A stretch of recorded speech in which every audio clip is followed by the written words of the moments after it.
Assalamualaikum warahmatullahi wabarakatuh. Alhamdulillahi rabbil alamin. Wassalatu wassalamu ala rasulihil karim wa ala alihi tayyibin wa ashabihi tahirin wal mu'minina wal muslimina kullihim ajma'in, amma ba'd. அளவற்ற அருளாளனும் நிகரற்ற அன்புடையோனுமாகிய எல்லாம் வல்ல அல்லாஹுவின் திருநாமத்தால் போற்றி ஆரம்பம் செய்கிறேன். அல்லாஹுடைய மாபெரும் கிருபையால் சுமார் 25 ஆண்டுகளுக்கும் மேலாக ஹஜ் அன்று உம்ரா சர்வீஸை சிறப்பான முறையில் செய்து வரக்கூடிய மக்கா ஜாஃபர் ஹஜ் டிராவல்ஸ், அதனுடைய உரிமையாளர் ஹாஜியார் அவர்களும் அவருடைய மகனாரும் இங்கே நம் முன்னால் அமர்ந்து கொண்டிருக்கின்றார்கள். பொதுவாக ஒருவரை பற்றி எதிரிலே புகழக்கூடாது என்று சொன்னாலும் மக்கா ஜாஃபர் ஹஜ் சர்வீஸ் என்பது, நான் 2005 சவுதியில் இருக்கும் பொழுது, அங்கே 2005 தான் பார்த்தீங்கன்னா உம்ரான்னா என்னன்னு தெரியாது யாருக்கும். அங்கே சவுதியில் இருக்கக்கூடியவங்க லோக்கலில் நம்ம உம்ரா செய்வோம். இப்போ இருக்கிற மாதிரி எல்லாரும் மாதத்துக்கு பல பேர் பல லட்சம் ஹாஜிகள் உம்ரா செய்வதை போன்ற உண்டான சூழல்லாம் 2005க்கு முன்னாடி கிடையாது. இவ்வளோ டிராவல்ஸும் கிடையாது.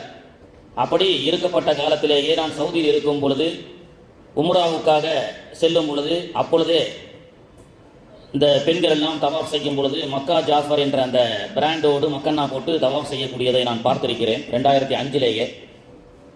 இவ்வாறு உம்ரா என்ற என்னென்ன தெரியாத ஒரு காலத்தில் ஹஜ்ஜுக்கு போவாங்க, யாராவது ஊரில் ஒருத்தர் 2 பேர் போவாங்க. அந்த மாதிரி காலத்திலேயே உம்ராவை அறிமுகப்படுத்தி மக்களை திரளாக எல்லா மக்களும் அறமை பார்க்க வேண்டும் என்ற ஒரு பாக்கியம் கிடைப்பதற்காக இந்த உம்ரா சர்வீஸை ஆரம்ப காலத்திலேயே ஹாஜியார் அவர்கள் ஏற்படுத்தி சிறப்பாக ஒரு 1/4 நூற்றாண்டாக சிறப்பான முறையில் நடத்தி கொண்டிருக்கின்றார்கள் என்பதையும் தாண்டி, இந்த ஆண்டு மக்கா ஜாஃபர் ஹஜ்ஜி சர்வீஸுக்கு ஒரு அவார்டு கொடுத்துருக்குறாங்க மதீனாவில் வச்சு சவுதி அரசாங்கம். இதுவரை மக்கா ஹஜ்ஜி சர்வீஸிலே வந்த ஹாஜிமார்கள் யாருக்கும் எந்த ஒரு பிரச்சனையும் இல்லாமல், நிறைய பேர் போவாங்க 60,000க்கு கூட்டு போகிறோம் 70,000க்கு கூட்டு போகிறோம்னு சொல்லி அங்கே நட்டாத்தில் விட்டுட்டு மக்காவில் மட்டும்தான் ரூம் இருக்கும், மதீனாவுக்கு போகிறதுக்கு பஸ் வராது. கேட்டால் நீங்கள் கொடுத்து 70,000 காலி ஆகி போச்சு அப்படின்வாங்க. அந்த மாதிரிலாம் ரோட்டில் நின்ற ஹாஜிமார்கள் எந்த ஹஜ்ஜி டிராவல்ஸில் வந்தீங்கன்னு சொல்லி ரிப்போர்ட் ஆகப்பட்டு இந்த மாதிரி ஒரு சூழலெல்லாம் அன்றாடம் நடந்து கொண்டிருந்தாலும், சுமார் 10 ஆண்டுகளாக இந்தியாவிலேயே சுமார் 10 ஆண்டுகளாக இந்தியாவில் இருந்து வரக்கூடிய ஹஜ் அண்ட் உம்ரா டிராவல்ஸிலேயே இதுவரை எந்த ரிமார்க்கும் இல்லாமல் சிறப்பான முறையில் சேவை செய்யக்கூடிய மக்கா ஜாஃபர் ஹஜ் சர்வீஸ் என்ற அவார்டை சமீபத்தில் மதீனாவில் வச்சு நம்முடைய ஹாஜியாருடைய மகனா அன்சாரி பாய் அவர்கள் பெற்றது ரொம்ப மகிழ்ச்சிகரமாக இருக்கிறது. அப்போ 10 வருஷமா இந்தியா, தமிழ்நாட்டில் இருந்து இல்லை, இந்தியாவிலிருந்தே வந்த ஹாஜிமார்கள் கிட்ட இருந்து எந்த ரிமார்க்கும் இல்லாமல் சிறப்பான முறையில் சேவையாற்றக்கூடிய ஹஜ் சர்வீஸ் என்று சவுதி அரசாங்கத்தால் கௌரவிக்கப்பட்டு விருது வாங்கிய ஒரு மக்கா ஹஜ் சர்வீஸினுடைய ஒரு சிறப்பான சர்வீஸில் நீங்கள் எல்லாம் செல்ல போகிறீர்கள். அல்லாஹு தாலா ஹாஜி அவர்களுக்கும் அவருடைய புதல்வர்களுக்கும் இன்னும் சிறப்பாக ஆரோக்கியத்தையும் பரக்கத்தையும் தந்து இன்னும் பல ஆயிரக்கணக்கான ஹாஜிகளை அழைத்து செல்லக்கூடிய பாக்கியத்தை தர வேண்டும் என்று இந்த நேரத்திலே நான் துஆ செய்து கொண்டு, சிறப்புமிகு பூமியாம் மக்கா என்ற மக்காவிற்கு நீங்கள் செல்ல போகிறீர்கள். உலகத்தில் எந்த பூமிக்கும் இல்லாத சிறப்பு அல்லாஹு தாலா மக்காவுக்கு கொடுத்திருக்கின்றான். மக்காவை பற்றி அல்லாஹு தாலா சொல்லும் பொழுது, ஃபீஹி ஆயாத்தும் பையினாத், அதிலே பல அத்தாட்சிகள் இருக்கின்றது. மகாமு இப்ராஹிம் என்று சொல்லக்கூடிய இப்ராஹிம் அலைஹிஸ்ஸலாமுடைய கால் பாதம் இருக்கின்றது. ஒமன் தஹலஹு கான ஆமினா, இந்த மக்காவுக்குள்ள யார் நுழைவார்களோ அவர்களுக்கு அமைதியான ஒரு அமைதியை நான் தருகின்றேன் என்று அல்லாஹு தஆலா சொல்லி காட்டுகின்றான். அப்படிப்பட்ட மக்கா என்ற புனிதமான அந்த நகருக்கு நாம் எல்லாம் செல்ல இருக்கின்றோம். பொதுவாக உம்ரா என்று சொன்னால் இறைவனை நெருங்குதல் அப்படி என்று அர்த்தம். ஹஜ் என்று சொன்னால் இறைவனை நாடுதல் என்று அர்த்தம். உம்ரா என்று இந்த அமல் அல்லாஹுவை நெருங்கக்கூடிய அமல். உம்ரா என்பது அல்லாஹோடு நெருங்கக்கூடியது உம்ரா. ஹஜ் என்றால் இறைவனை நாடக்கூடியது. முதலில் உம்ராவின் மூலமாக இறைவனை நெருங்கி பிறகு ஹஜ் என்ற இறைவனை நாடக்கூடியதையும் அல்லாஹு தாலா பாக்கியத்தை தந்து அருள் புரிவானாக. இந்த உம்ரா என்ற இந்த அமல் மூலமாக, சுன்னத்தான அமல் மூலியமாக இதனுடைய பரக்கத்தை கொண்டு அடுத்தடுத்து ஹஜ்ஜிக்காக செல்லக்கூடிய பாக்கியத்தையும், அதிலும் குறிப்பாக இன்னைக்கு எல்லாருக்கும் மக்காவுக்கு போகணும் மதீனாவுக்கு போகணும் என்ற ஹாஜத்தையும் தாண்டி பைத்துல் முக்கத்தஸுக்கு செல்ல வேண்டும் என்ற விழிப்புணர்வும் ஆர்வமும் ரொம்ப குறைவாக இருக்கு. பொதுவாக மக்காவுக்கும் மதீனாவுக்கும் சென்று உம்ரா செய்தால் பாவங்கள் மன்னிக்கப்படும், அவர்களுடைய துவாக்கள் ஏற்றுக்கொள்ளப்படும். ஆனால் பைத்துல் முக்கத்தஸுடைய சிறப்பு என்ன தெரியுமா? அல்லாஹு தாலா குர்ஆன்ல சொல்றான், வகுல் வயிற்குள் நதுகுலு ஹாதிஹில் கரியத, பைத்துல் முக்கத்தஸ் என்ற இந்த சிறப்பான பூமிக்குள் நுழைந்து வரும் பொழுது நீங்கள் பாவ மன்னிப்பு தேடுங்கள், இந்த ஊருக்குள் நுழைந்தாலே பாவத்தை மன்னிக்கின்றேன் என்று சொன்னான். அப்படிப்பட்ட பூமிக்கும் அல்லாஹு தாலா செல்லக்கூடிய பாக்கியத்தை தருவானாக. மக்கா உம்ராவின் மூலமாக இறைவனை நெருங்கக்கூடிய ஒரு செயலை அல்லாஹுடைய கிருபையை கொண்டு அல்லாஹ் நமக்கு பாக்கியத்தை கொடுத்தான். ஹஜ்ரத் அவர்கள் நமக்கு லப்பைக் என்ற அந்த ஆஜராகப்படக்கூடிய துவாவை, அந்த தல்பியாவை நமக்கு சொல்லிக் கொடுத்தார்கள். லப்பைக் அல்லாஹும்ம லப்பைக் லப்பைக் லா ஷரீக லக லப்பைக் இன்னல் ஹம்த வன் நிஅமத லக வல் முல்க் லா ஷரீக லக். ஹஜ்ஜிக்காக சென்றாலும் உம்ராவுக்காக சென்றாலும் இந்த தல்பியாவை ஓதுவது, அதை கொண்டு துவங்குவது. லப்பைக் என்று சொன்னால் என்ன? இதோ வந்துவிட்டோம், யா அல்லாஹ் இதோ வந்துவிட்டோம் என்று அர்த்தம். யாரு கூப்பிட்டு நம்ம வந்துட்டோம்னு சொல்றோம்? லப்பைக்னு சொன்னா மதரசாக்கள் ஆசிரியர்கள் பேர் வாசிப்பார்கள். பசங்க பிரசன்ட் மிஸ் அப்படின்னு சொல்றாங்கல்ல, அந்த மாதிரி அரபி மதரசால லப்பைக் அப்படின்னு சொல்லுவாங்க. இதோ வந்துட்டோம் அப்படின்னு சொல்லி, பிரசன்ட் அப்படின்னு சொல்லி. அப்போ யாரு அழைத்து நாம பதில் சொல்கின்றோம்? லப்பைக் இதோ வந்துவிட்டோம், இதோ வந்துவிட்டோம். 5000 ஆண்டுகளுக்கு முன்பதாக காபாவை அல்லாஹு தாலா கட்டமைக்க செய்து இப்ராஹிம் நபி மூலியமாக அல்லாஹ் அழைப்பு கொடுத்தான். அந்த அழைப்புக்கு பதில் கூறும் வண்ணமாகத்தான் லப்பைக் வந்துவிட்டோம், லப்பைக் வந்துவிட்டோம், லா ஷரீக லக லப்பைக் இணை வைக்காத நிலையில் இறைவா வந்துவிட்டோம், இன்னல் ஹம்த நிச்சயமாக புகழ், வன் நிஅமத நிஅமத் இந்த அருட்கொடை உன்னிலிருந்து எங்களுக்கு கிடைத்தது என்று சொல்லி, நீ கொடுத்த அந்த பரக்கத்தினுடைய நிஅமத்தை கொண்டு எனக்கு வசதி வாய்ப்பை கொடுத்த ரப்பே, அந்த வசதி வாய்ப்பினுடைய பரக்கத்தை கொண்டு இதோ மக்காவுக்கு வந்துவிட்டோம், லப்பைக் அல்லாஹும்ம லப்பைக் லப்பைக் லா ஷரீக லக லப்பைக் என்று இறைவனிடத்திலே அந்த தல்வியாவை முழங்கியவர்களாக இறையில்லமாம் காபாவை நாம் செல்ல இருக்கின்றோம். உம்ராவினுடைய வழிமுறைகளை பற்றியும் அதனுடைய சஃபருடைய முறைகளை பற்றியும் ஹஜ்ரத் அவர்கள் இன்ஷா அல்லாஹ் இன்னும் சிறப்பாக சொல்லுவார்கள். ஏனென்றால் அவர்கள் எல்லாம் என்னை விட மூத்தவர்கள். கிட்டத்தட்ட 10-15 உம்ராக்கள் 2-3 ஹஜ்ஜிகள் செய்த அனுபவசாலியான உலமாக்கள் இங்கே வீட்டிருக்கும் பொழுது, கடலிலே நீச்சல் அடிக்கக்கூடிய இந்த நீச்சல் வீரர்களுக்கு முன்பதாக குட்டையில் நீச்சல் அடிக்கக்கூடிய என் போன்றவன் உங்களுக்கு விளக்கம் தருவதை விட அவர்களுடைய விளக்கம் இன்னும் சிறப்பானதாக இருக்கும். உம்ரா என்பது எஹ்ராமுடைய ஆடையை ஆண்கள் கட்டுவது, போட்டிருக்கக்கூடிய ஆடை பெண்களுக்கு எஹ்ராமுடைய ஆடை. பிளைட்லே அமர்ந்து கொண்டு மீகாத் காபாவுடைய மீகாத்துக்குள்ள நுழையும் பொழுது துவா நியத் வைப்பது, முதல்ல எஹ்ராம் கட்டுவது. இங்கிருந்தே என்ன செய்வாங்கன்னு சொன்னா, பிளைட்ல எஹ்ராம் கட்டிட்டு போறோம். ஏன் அங்க போய் கட்டக்கூடாதுன்னா, பிளைட் சவுதியா தானே, சவுதி ஏர்லைன்ஸ், கல்ஃப் ஏர்லைன்ஸ், எந்த ஏர்லைன்ஸ்ல போனாலும் ஜித்தாவுக்குள்ள போய் பிளைட் இறங்குறதுக்குள்ளேயே எலம்லம் என்ற பார்டர் நம்ம தாண்டி தான் பிளைட்ல உள்ள போறோம். 4 பார்டர் இருக்கு, அதுக்குள்ள போகும்போது எஹ்ராம் அணிஞ்சிட்டு நீயத் வச்சுட்டு போனோம். ஆனா பிளைட் வந்து அந்த பார்டரை தாண்டி தான் ஜித்தாவுக்கு போறதுனால நாம என்ன செய்யறோம், எஹ்ராமை இங்கே அணிந்து விடுகின்றோம். எஹ்ராம் அணியாம சரி பிளைட்ல ஏறி ஜித்தால போய் எஹ்ராம் கட்டிக்கலாம்னு சொல்லி சில பேர் கேட்டாங்கன்னா, அந்த மாதிரி எஹ்ராம் அணியாமல் ஏறி அமர்ந்து கொண்டு மீகாத்துல நீயத் வைக்கிறத நம்ம தவறி நேர ஜித்தால போய் எஹ்ராம் இல்லாம உட்கார்ந்துட்டா அது நமக்கு வந்து குற்ற பரிகாரமாக ஆகிவிடும். ஒரு ஆடு அறுத்து அதனுடைய குற்ற பரிகாரத்தை செய்யணும். அதனால தான் இங்கிருந்தே எஹ்ராமை அணிய சொல்கின்றார்கள். பெண்கள் போட்டிருக்கக்கூடிய ஆடை தான் எஹ்ராம். இந்த ஆடையோடு பிளைட்ல போயிட்டு இருக்கும் போது எலம்லம் என்ற பார்டர் வரும். அங்கே பிளைட்ல மேப்ல அது நெருங்குவதற்கு முன்பதாகவே ஹஜ்ரத் அவங்க உங்களுக்கு துஆவை நியத்தை சொல்லி கொடுப்பாங்க. அல்லாஹும்ம இன்னி உரீதுல் உம்ரத ஃபயஸ்ஸிரு ஹாலி ஃபதகப்பல்ஹா மின்னி. இறைவா, உம்ரா செய்ய நாடுகிறேன், என்னுடைய உம்ராவை லேசாக்கி வைப்பாயாக, இதை ஏற்றுக்கொள்வாயாக. உம்ராவும் ஹஜ்ஜினுடைய எல்லா நியத்திலும் எஸ்ஸிரு ஹாலி, இறைவா லேசாக்கி வைப்பாயாக என்ற துஆவை ஓதிவிட்டு தான் நியத்துகள் எல்லாம் துவங்கும். ஏனென்று சொன்னால் அந்த கூட்ட நெரிசலிலே அந்த அமல்கள் நமக்கு லேசாக அமைவதற்காக இவ்வாறு நமக்கு வந்து நியத்தை சொல்லி கொடுக்குறாங்க. அப்போ நியத்தை எஹ்ராம் கட்டிவிட்டோம், நியத் வைத்து விட்டோம், மக்காவுக்குள் நுழைந்து விட்டோம். தவாஃப் என்ற இறையில்லமான காபத்துல்லாவை பார்த்தவண்ண செய்யப்படக்கூடிய துவா ஏற்றுக்கொள்ளப்படும். அவ்வாறு காபாவை பார்த்து துவா ஓதியதற்கு பிறகு காபத்துல்லாவை 7 சுத்து சுத்தி ஜம்சம் தண்ணீரை குடித்துவிட்டு சஃபா மருவா தொங்கோட்டம் ஓடிவிட்டால் உம்ரா முடிந்துவிடும். இந்த அமலை இன்ஷா அல்லாஹ் இன்னும் விரிவாக சிறப்பாக சொல்லிக் கொடுப்பார்கள். எங்கும் இல்லாத சிறப்பு காபத்துல்லாவிலே உண்டு. 70,000 மலக்குகள் காபாவினுடைய ஒரு மூலையிலே 70,000 மலக்குகள் இருக்கின்றார்கள். காபத்துல்லாவில ருக்குனே யமான் என்று சொல்லக்கூடிய இப்ராஹிம் அலைஹிஸ்ஸலாமுடைய கால் பாதத்திற்கு முன்பதாக இருக்கக்கூடிய ஒரு மூலை இருக்கின்றது. பெருமானார் ஸல்லல்லாஹு அலைஹி வஸல்லம் அவர்கள் சொன்னார்கள், அங்கே 70,000 மலக்குகள் இருக்கின்றார்கள். உலகத்தில் எந்த பகுதியிலும் அப்படிப்பட்ட சிறப்பான இடம் இல்லை. அந்த 70,000 மலக்குகளும் அங்கே சுற்றி வரக்கூடிய ஹாஜிகள் என்ன துவா செய்கின்றார்களோ அந்த துவாவுக்கு ஆமீன் சொல்வதுதான் அந்த மலக்கருடைய வேலையாக இருந்து கொண்டிருக்கின்றது.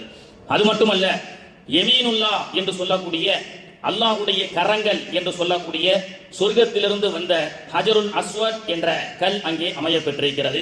இப்னு அப்பாஸ் ரலியல்லாஹு அன்ஹு அவர்கள் சொல்வார்கள், உலகத்திலே அல்லாஹ்வுடைய கரம் கோர்த்து ஒருவர் முசாபா செய்யக்கூடிய பாக்கியம் எப்பொழுது கிடைக்கிறது என்று சொன்னால், அல்லாஹ்வோடு முசாபா செய்ய பாக்கியம், ஹஜ்ரத்தோடு முசாபா செய்யலாம், இன்னும் பல ஹாஜியார்களோடு முசாபா செய்யலாம். ஆனால் அல்லாஹ்வோடு முசாபா செய்யக்கூடிய பாக்கியம் எப்பொழுது கிடைக்கிறது? ஹஜருல் அஸ்வத் என்ற அந்த கல்லை தூரத்திலிருந்து முத்தமிடுவதை கொண்டோ, கிட்டே சென்று அதை தொடுவ வாய்ப்பிருந்தால் தொடுவதன் மூலமாகவோ, அந்த ஹஜருல் அஸ்வத்தினுடைய கல்லை பார்த்து இஸ்லாம் செய்யக்கூடிய ஹாஜிகளுக்கு அல்லாஹ் தஆலா சொல்கின்றான், நீங்கள் அந்த கல்லை பார்த்து இஷாரா செய்யவில்லை, அந்த கல்லை பார்த்து முத்தமிடவில்லை, அந்த கல்லை நீங்கள் தொடவில்லை, மாறாக யமீனுல்லா என்று சொல்லக்கூடிய அல்லாஹ்வுடைய கரத்தை தொடக்கூடிய வாக்கியம் கிடைக்கிறது என்று சொல்லப்பட்டது. இப்படியான சிறப்புகள், பல சிறப்புகள் மக்காவிலே இருந்து கொண்டிருக்கின்றது. அது மட்டுமல்ல, இறையில்லமான காபத்துல்லாவிலே எல்லா நேரங்களிலும் ஒரு மணி துளி கூட நிறுத்தப்படாமல் தவாஃப் என்ற அமல் நடைபெற்றுக் கொண்டிருக்கின்றது. செல்லக்கூடிய ஆஜிகளுடைய பாவங்கள் மன்னிக்கப்படக்கூடிய காரணம் என்ன தெரியுமா? தவாஃப் என்ற அந்த காபத்துல்லாவினுடைய அந்த சிறப்பான இடத்திலே ஆதிபிதா ஆதம் அலைஹிஸ்ஸலாம் முதல் நூஹ் நபி முதல் உலகத்தில் வந்த எத்தனை தீர்க்கதரிசிகள் என்று சொல்லக்கூடிய சிறப்பான நபிமார்கள் இந்த உலகத்திலே வந்தார்களோ அத்தனை நபிமார்களும் கால் பதிந்த சிறப்பான இடம் அந்த காபத்துல்லா. எனவே தான் அப்படிப்பட்ட புனிதர்கள் நடமாடிய அந்த பூமியிலே தம் போன்ற சராசரி மக்களை அல்லாஹ் தஆலா நடமாட செய்வதன் மூலமாக அந்த நம்முடைய கால்களும் நம்முடைய கரங்களும் அப்படிப்பட்ட அந்த சிறப்பான பூமியில் படுவதன் மூலமாக, பார்ப்பதன் மூலமாக அல்லாஹ் தஆலா நம்முடைய பாவங்களை எல்லாம் அல்லாஹ் மன்னிக்கக்கூடியவனாக இருக்கின்றான். அது மட்டுமல்ல, அங்கே உலகத்தில் எங்கும் இல்லாத மாஅ ஜம்சம் என்று சொல்லக்கூடிய சிறப்பான ஜம்சம் நீரை அல்லாஹ் தஆலா வைத்திருக்கின்றான். ஒரு தண்ணீர் குடிக்கும் பொழுது அந்த எந்த நோக்கத்தை கொண்டு, எந்த நீயத்தை கொண்டு குடிக்கின்றார்களோ அந்த நீயத் நிறைவேறப்படும் என்று சொல்லக்கூடிய சிறப்பான ஜம்சம் என்ற தண்ணீர். அந்த ஜம்சமுடைய தண்ணீரை எந்த சிறப்பை நினைத்து நாம் குடிக்கின்றோமோ அதை கொண்டு அல்லாஹ் தஆலா நம்முடைய தேவைகளை நிறைவேற்றுகின்றான். அனுபவத்திலே பல பேர் பல விஷயத்தை சொல்வதுண்டு. ஒரு ஹாஜியார் திருச்சி எஸ்ஆர்எம் ஹாஸ்பிட்டலில் சென்று உயர்தரமான அந்த கண் சிகிச்சை, அறுவை சிகிச்சைக்காக செல்கிறார். பார்த்துவிட்டு டாக்டர் சொன்னாரே, ரொம்ப சீக்கிரமா இமீடியட்லி ஆபரேஷன் செய்யணும், எனவே இப்போ உங்களுக்கு சுகர் பிபி எல்லாம் கொஞ்சம் கண்ட்ரோல் அதிகமா இருக்குது, இதையெல்லாம் சரி செய்வதற்கு டேப்லெட் கொடுக்குறேன், 1 வாரம் 2 வாரத்துல எல்லாத்தையும் சரி பண்ணிட்டு நீங்க வந்தீங்கன்னு சொன்னா அறுவை சிகிச்சை செய்யலாம் என்று அவர் சொல்லிவிட்டு, தற்சமயம் ஒரு டிராப்ஸ் தரேன், அதை டெய்லி கண்ணில் ஊத்துங்கன்னு சொல்லி அந்த ஆஜியார் இடத்துல கொடுக்க, அவருடைய மனைவியும் அவரும் திரும்ப வந்து விட்டார்கள். வந்து அந்த அம்மா சொன்னாங்க, ஏங்க டிராப்ஸ் டாக்டர் எழுதி கொடுத்தாரு, அதை வாங்கிட்டீங்களான்னு கேட்டா, வாங்கிட்டேன்னு சொல்லி ஒரு டிராப்ஸ் அவர் வச்சிருக்கிறார். டெய்லி கண்ணில் ஊத்துறார். ஊத்திட்டு 1 வாரமோ 2 வாரமோ கழிச்சு அதே எஸ்ஆர்எம் மருத்துவமனைக்கு சென்று கண்களை சிகிச்சை செய்த அந்த டாக்டர் அந்த டெஸ்ட் எல்லாம் எடுத்துட்டு டாக்டர் கேட்டாரா, சார் எந்த ஹாஸ்பிட்டல்ல உங்களுடைய கண்ணை நீங்கள் அறுவை சிகிச்சை செய்தீர்கள், எந்த பிரச்சனையுமே இல்லை அப்படின்னு கேட்டாங்க. இல்லைங்க, நான் அறுவை சிகிச்சை எல்லாம் செய்யல, வாட்டிய மெடிக்கல் மிராக்கல் என்ன, 1 வாரம் 10 நாள் 1 மாசத்துக்குள்ள உங்களுடைய கண்களை ஆபரேஷன் செய்து ஆக வேண்டும் என்ற ஒரு சூழல் இருந்த அதே டாக்டர் தான் 2-3 வாரம் கழிச்சு போகும்போது எந்த ஹாஸ்பிட்டல்ல ஆபரேஷன் செஞ்சீங்க, எல்லாம் கரெக்டா இருக்குதே அப்படின்னு சொல்லி டெஸ்ட் பண்ணி சொன்னாராம்.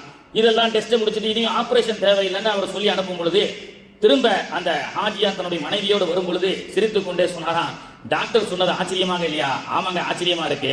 ஏன்னா 1 வாரம் 10 நாள்ல ஆபரேஷன் செய்யணும்னு சொன்னாரு, ஆனா இப்போ என்னன்னா அந்த ஆபரேஷன் தேவையில்லைன்னு சொல்லிட்டாரு அப்படின்னு சொல்லும் பொழுதுதான் அந்த ஆஜியார் சொன்னாராம், 1 வாரம் நான் போட்ட டிராப்ஸ் என்ன நினைக்கிறேன், டாக்டர் எழுதி கொடுத்த டிராப்ஸா? இல்ல, ஜம்சம் தண்ணி. ஹஜ்ரத் பயான்ல சொன்னாரு, ஜம்சம் தண்ணி எந்த நோக்கத்துக்காக குடிக்கப்படுகிறதோ புழங்கப்படுகிறதோ அந்த நோக்கத்தை அல்லாஹ் நிறைவேற்றுவான்னு சொன்னார் இல்லையா? எனவே அந்த டிராப்ஸ்ல, அந்த டிராப்ஸுடைய வெறும் டப்பால ஜம்சம் தண்ணியை ஊத்தி தான் டெய்லி கண்ணில் ஊத்துன அல்லாஹ் தஆலா இந்த கண் அறுவை சிகிச்சையே இல்லாமல் அந்த கண்ணை ஷிஃபா ஆக்கி விட்டான். அதுக்காக இதை வச்சு யாரும் ட்ரை பண்ணாதீங்க, அவருடைய நியத்து. அப்போ அல்லாஹ் தஆலா அது போன்ற பல கோடி மல்டி ஸ்பெஷாலிட்டி ஹாஸ்பிட்டல் கொடுக்க முடியாத சிகிச்சையை, ஷிஃபாவை, ஆரோக்கியத்தை தரக்கூடிய ஜம்சம் நீரை அல்லாஹ் தஆலா மக்காவிலே வைத்திருக்கின்றான். எனவே தான் சொல்லுவார்கள், ஜம்சம் தண்ணிய அங்க போனா பரக்கத்தா குடிங்க, ஊருக்கு வந்தா பரக்கத்துக்காக குடிங்க. ரெண்டும் பரக்கத்து தான். ஜம்சம் தண்ணிய பரக்கத்தா குடிங்க, ஊருக்கு வந்தா என்னதா பரக்கத்துக்காக குடிங்க. சின்ன கிளாஸ் அதுக்குனே வச்சிருக்காங்க, கொஞ்சம் அத்தா அதிகமா இல்ல. ஏன்னா கொடுக்கறது முன்னாடி 10 லிட்டர் கொடுத்துருந்தாங்க, இப்ப 5 லிட்டர் மட்டும் தான். இப்ப 5 லிட்டர் மட்டும் தான். இந்த வந்திருக்கக்கூடிய இந்த 5 லிட்டரை இருக்கக்கூடிய நூற்றுக்கணக்கான சொந்த பந்தங்களுக்கும் கொடுக்கணும் அப்படின்றதுக்காக என்ன சொல்றோம், அங்க கொண்டு வந்தா பரக்கத்துக்காக குடிங்க, கொஞ்சமா குடிங்க அப்படின்னு சொல்றோம். அப்போ இங்கே இருக்கும் பொழுது பரக்கத்துக்காக மட்டுமே குடிக்கப்படுகின்ற ஜம்சம் தண்ணீரை ஹாஜிகளே நீங்கள் அங்கே சென்றால் பரக்கத்தாக குடிங்கள். நாடி நரம்பெல்லாம் ஜம்சம் தண்ணீரை குடித்து குடித்து உடலில் இருக்கக்கூடிய எத்தனை நோய்கள் இருக்கின்றதோ, மனதில் இருக்கக்கூடிய எத்தனை ரணங்கள் இருக்கின்றதோ எல்லாவற்றையும் போக்கக்கூடிய அருமருந்து. உலகத்தில் இருக்கக்கூடிய பல கோடி மில்லியன் உள்ள மல்டி ஸ்பெஷாலிட்டி ஹாஸ்பிட்டல் மருத்துவமனையில் இல்லாத ஒரு மருத்துவ குணம் நிறைந்த ஜம்சம் என்ற சிறப்பான நீரை அல்லாஹு தஆலா பரக்கத்தாக குடிக்கக்கூடிய பாக்கியத்தை உங்களுக்கு கொடுக்க போகின்றான்.